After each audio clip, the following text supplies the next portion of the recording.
자, 졸교 대표입니다. 2주 만에 시황을 올리게 되네요. 자, 일단 제목을 어떻게 다뤘는가 하면요. 지수는 변동성 장세, 이렇게 변동성이라는 거 왔다 갔다 하는 장세 속에서 점진적으로 상승 추세를 유지한다. 이렇게. 그러니까 막 이렇게 가는 게 아니라 이렇게 갔다가 또 내려졌다가 또 이렇게 갔다가 또 내렸다가 이렇게 갔다가 이렇게 이런 형태의 흐름으로 계속 갈 것 같아요. 언제까지 가느냐? 제가 볼 때는 조금 더 갈 수 있을 것 같습니다. 그러니까 9월달 금리나 현재로는 9월달 금리나 정도인데 그거 나오기 전까지는 계속. 근데 막 지난번처럼 막 이렇게 가는 게 아니고요. 다시 한번 이렇게 갔다가 또 빠지고 이렇게 갔다가 빠지고. 근데 이제 저점은 조금씩 계속 올라가는 형태의 패턴 이렇게 되면 되겠죠. 파생하시는 분들은 생각보다 쉬운데 제가 우리 회원들한테도 우리 회원들이 파생하시는 분이 많아서 꼭 얘기를 해드리거든요. 근데 이 장은 파생은 단타 치려는 것보다는 좀 이렇게 추세로 가면 되게 좋은데 편한데 굉장히 쉽거든요. 장은. 그 다음에 이제 그러면서 종목에 대한 차별화 장세가 계속 나오는 형태고요. 지금은 거의 못 가죠. 네, 그렇게 보시면 됩니다. 요즘 이런 거 많죠? 카카오톡 사칭하는 거. 저는 절대로 카카오톡 채팅방 운영하지 않고 개설을 하지도 않고 금전관계를 요구하지도 않습니다. 이런 거 사기 형태에 당하지 마시기 바라겠습니다.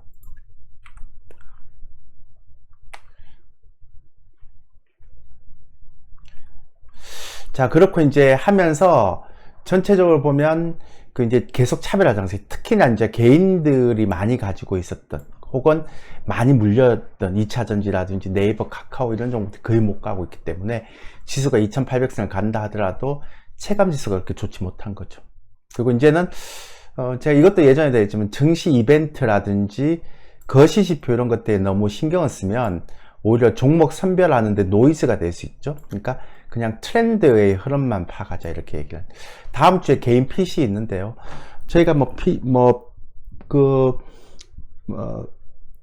물가지수도 보고 막 다 봤잖아요. 근데 결국 이 변동성 속에서 계속 조금씩 이게 저점에 올라가는 형태이기 때문에 나올 때는 되게 긴장하고 막 FOMC에서 어떤 얘기가 나올까 막 긴장했지만 결국 끝나고 나면 아무 의미가 없죠. 그죠? 그러니까 결국 또 2800을 돌파하잖아요.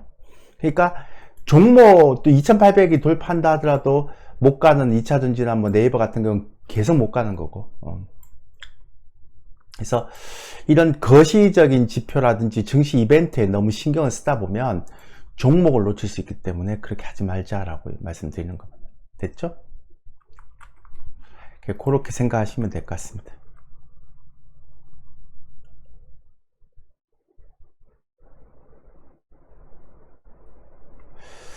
자, 야간 선물이 2.0 떨어졌습니다. 그러니까 금요일날 새벽에도 3.2 정도 떨어졌죠. 최근에 이제 급등했다가 많이 이제 좀 조정을 보이고 있는데 생각보다 나스닥이나 다우가 안 떨어지고 있는데도 이렇게 떨어지고 있는 이유는 다 아시겠지만 엔비디아하고 우리 시장에 가장 큰 영향을 미치는 마이크론이 많이 떨어지고 있어서 그렇습니다.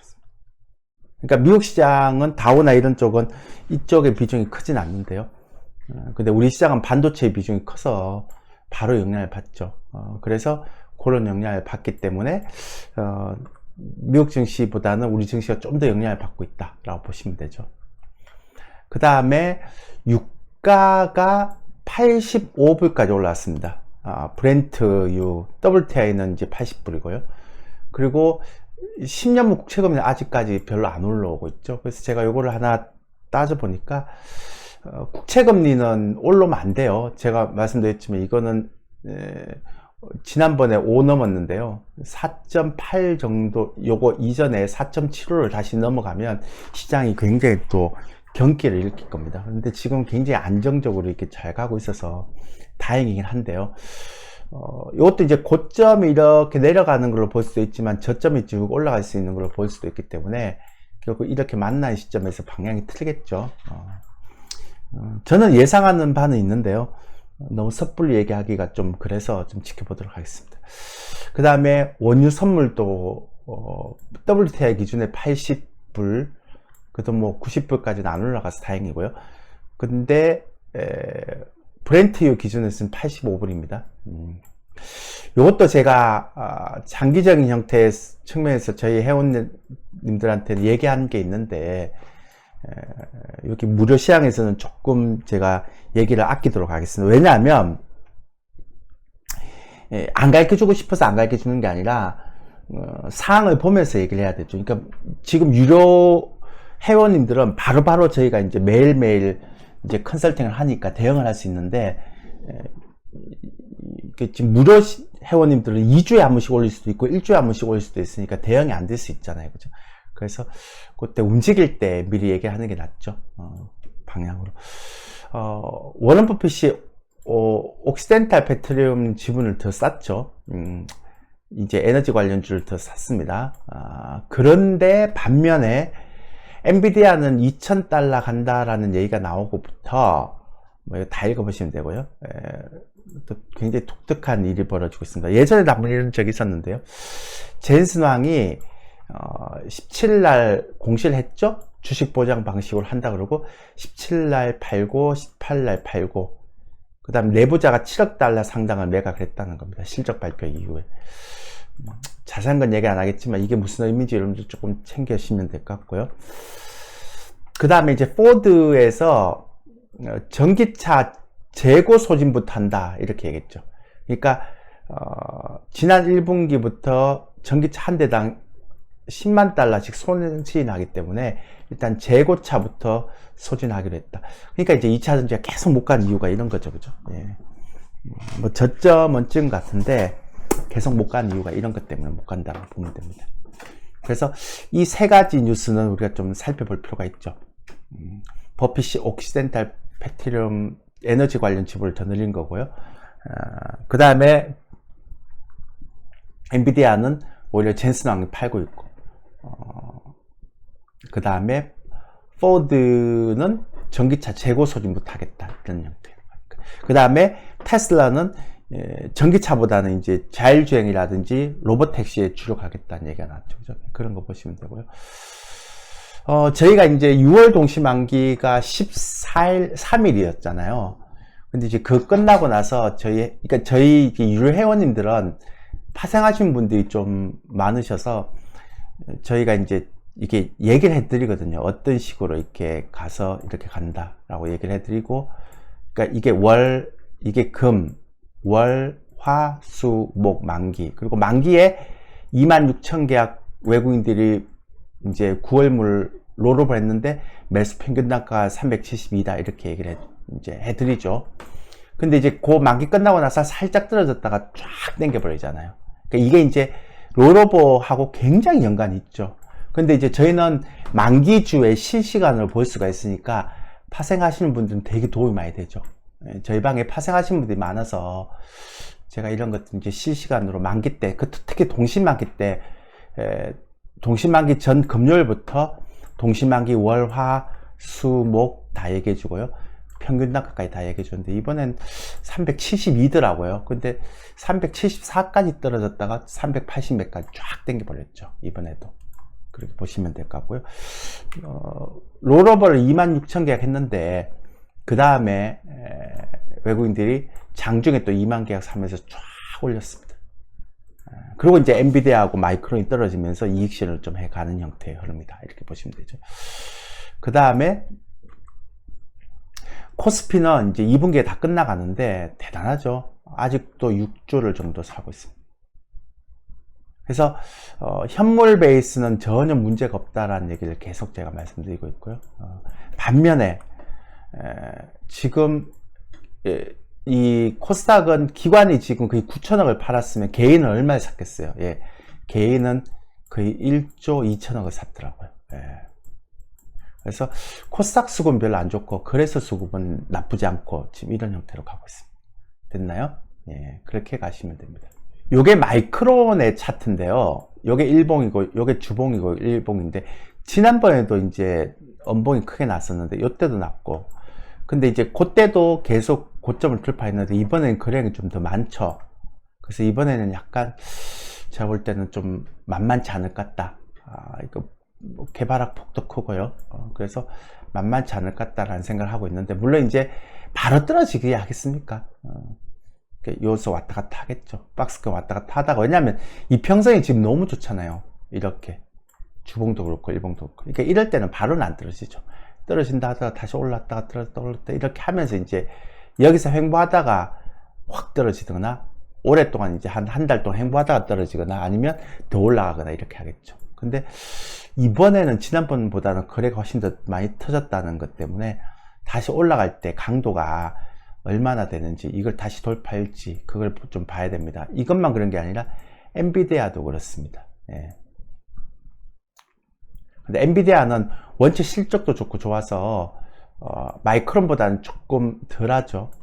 그래서 마이크론이 좀 더 빨리 떨어지고 있고, 엔비디아는 좀, 그래도 AMD는 벌써 떨어졌죠. 옛날에 보시면, 네, 벌써 이렇게 이렇게 내려가 버렸고, 그러니까 역시 엔비디아는 1등주답죠. 그래서 뭐든 1등주를 해야 된다라는 거는 제가 매번 강조 드리는 거죠. 네, 그렇게 하고요. 그래서 이제 엔비디아는 떨어져도 가장 늦게 떨어질 거예요. 왜냐하면 1등주니까, 그리고 실적이 되는 1등주니까. 근데 마이크론이 생각보다는 조금 거래량 많습니다. 이게 이제 우리 시장이 반도체에 영향을 미쳐서 야간 선물이, 이게 나우 지수가 떨어지는 것보다 야간 선물이 좀 많이 떨어진다, 이렇게 보시면 되겠죠. 그죠? 그런 형태로 보시면 될 것 같습니다. 전체적인 흐름인데요. 2차전지는 굉장히 약세권이고요. 보시면 아시겠지만, 그래서 아까 포드 얘기도 했죠. 재고부터 소진하겠다라는 얘기가 나오면서 쉽지는 않죠. 그리고 반도체도 그렇게 이제 약세로 돌아가고 있습니다. 그 다음에 뭐 두산 로보틱스 빼고 AI도 약세고, 뭐 조선주 그렇게 강세는 아닌 것 같고요. 방산주도 잘 가다가 또 죽었죠. 엔터주는 바닥에서 좀 집권하고 있는데, 네이버 카카오는 움직이지도 않아요. 그리고 이제 역시 한번 좋았던 1등주 알테오젠 이런 것들 잘 안 꺾이죠. 그리고 보세요, 이번에 뭐 데이터 센터 관련한 전력 관련주도 계속 추천해. 그러니까 한번 좋았던 종목들은 계속 가는 장이고, 그러니까 개인들이 많이 갖고 있는 네이버, 카카오, 2차전지는 계속 못 가는 형태고, 그 다음에 밸류 관련 종목들은 딱 정체되어 있고요. 뭐 그나마 현대차 그룹주의 최근에 좀 좋은 형태의 모습을 보여주고 있고, 나머지는 없죠. 그럼 어떤 게 섹터가 가느냐? 테마주와 가장 셌던 게 이제 화장품주였죠. 그러니까 이런 것들이 가기 때문에, 그러니까 화장품주도 그동안 너무나 많이 소외를 받았기 때문에 이번에 올라갈 때 좀 세게 올라가잖아요. 개인들이 많이 안 갖고 있고 많이 팔고 갔던 종목이고, 2차전지나 네이버, 카카오 이런 건 개인이 진짜 많이 갖고 있는 종목이고, 그죠? 그러니까 그런 것들이 개인들이 많이 갖고 있는 종목들이 철저하게 왕따를 당하고 있다라고 보시면 되죠. 그런 차이가 있다라는 것들을 여러분들이 좀 생각하시면 되고요. 그래서 이제 최근에 그 시장을 정리하자면, 지수는 그러니까 예전처럼 막 급하게 막 추세 상승처럼 올라가는 건 아니고, 좀 많이 올라가면 변동성이 나오는, 그러니까 자주 나오죠. 자주 변동성이 나오는, 이건 하락 변동성입니다. 하락 변동성이 자주 나오는 장세인데, 특히나 그러면서도 불구하고 점진적으로 저점이 높아지는 그런 추세, 이렇게 가는 거죠. 그러니까 파생을 단기 매매를 하는 사람들은 거의 다 아마 실패할걸요. 제가 알고 있는 한 쉽지 않습니다. 그리고 주식도, 그러니까 극심한 차별화 장세, 그리고 가는 종목만 계속해서 상승하는 장세, 이렇게 되다 보니까 이전에 개인들이 많이 물린 종목들은 거의 시세에 있어서 왕따를 당하죠. 당하는 흐름입니다. 그리고 이제 최근에 보면 개별주 테마주가 되게 좋았잖아요. 이런 것들이 먼저 꺾이더라고요. 그러니까 먼저 꺾이고 개별 재료가 있는. 근데 화장품처럼, 얘도 이제 조금 이제 탄력성은 좀 약해졌는데, 화장품처럼 전체 섹터가 움직이는, 그리고 그 데이터 센터 관련, 뭐 전력이나 이런 그 소형 원자로 같은 이런 섹터들은 아직도 뭐 세죠. 이게 그러니까 개별 테마주들은 개별 재료에 있는 것들은 먼저 꺾여버리고요. 그 다음에 전체로 움직이니까 크다란 섹터를, 그러니까 하나의 업종을 구조해서 움직이는 섹터들은 그나마 늦게 꺾이죠. 그러니까 AMD하고 엔비디아하고 같은 형태라고 보시면 됩니다. 그죠? 그렇게 하면 되고, 저는 제일 궁금한 게 9월 달에 금리 인하를 할 거 아니에요. 그죠? 지금 가능성이 가장 높고, 저도 예전부터 계속 CPI 이런 거 신경 쓰지 말라고 9월 금리 인하 될 것 같다 그러는데, 지금 해외 증시에서 거의 미국에서 9월 금리 인하 될 것 같다 그러는데, 저는 9월 금리 인하 할 때 지수가 좀 약간 출렁거릴 것 같다, 이렇게 생각하고 있고요. 근데 더 중요한 거는 과연 7월부터, 그러니까 6월 말부터 엔비디아하고 마이크론하고 약간 이제 움직였기 때문에 7월부터 새로운 주도주가 갈지, 나타날지, 아니면 기존의 화장품이라든지, 아니면 데이터 센터 관련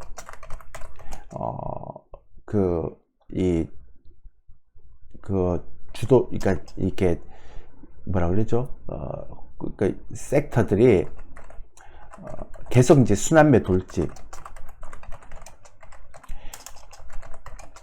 아니면 반도체가 갈지, 이게 이제 가장 중요한 거죠. 그러니까 왜냐하면 6월까지는 이제 반기잖아요. 그러니까 기관들 입장에서도 반기에서는 일정 부분 수익률 실현을 해야 되는 형태니까. 왜냐하면 반도체가 작년부터 갔기 때문에. 네. 그래서 일단 얘네들로 포트폴리오 관리상으로 이렇게 갈지 한번 봐야 될 것 같고요. 그래서 저는 이게 제일 궁금합니다. 그럼 나타나게 되면 7월 달부터 나타나는데 6월 말에 이제 가까워지면서 엔비디아하고 마이크론이 출렁거리기 때문에 지금부터 이런 것들 좀 잘 봐야 되지 않을까. 그 다음에 화장품이나 데이터 센터 관련 섹터들, 이런 것들이 이제 어떻게 될지를 봐야 됩니다. 왜냐하면 시장에 돈이 넉넉하지 않아서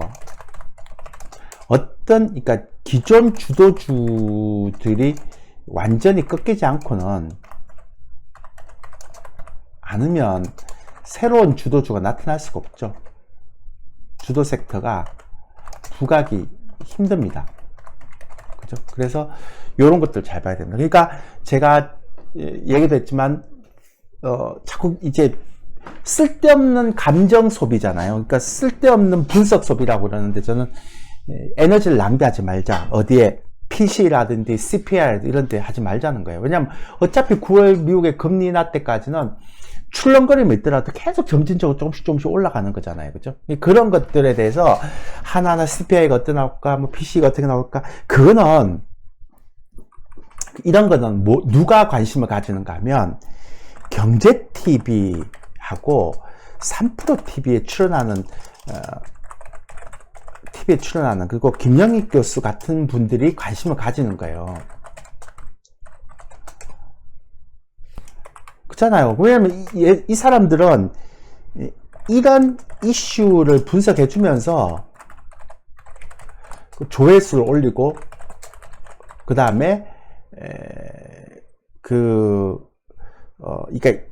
걔들 수익을 창출시키기 때문에 방식이니까 어쩔 수 없는 거죠. 그러니까 되게 중요하다 이렇게 얘기하는데, 제가 그랬잖아요. 2개월 전부터 이제는 너무 그런 거 신경 쓰지 말라고. 중요한 게 아니고 종목 장세, 제가 3개월 전부터 했죠. 종목 장세니까 종목 장세만 신경 쓰라.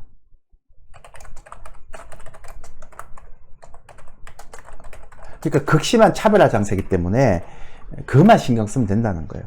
그러니까 너무 지금 같은 장세에서는 에너지를 너무 다른 곳에 자꾸 분산을 시키면, 여러분들이 이렇게 종목 선별하고 이제 매매를 하는데 이렇게 유리한 그런 시장 상황은 아니죠.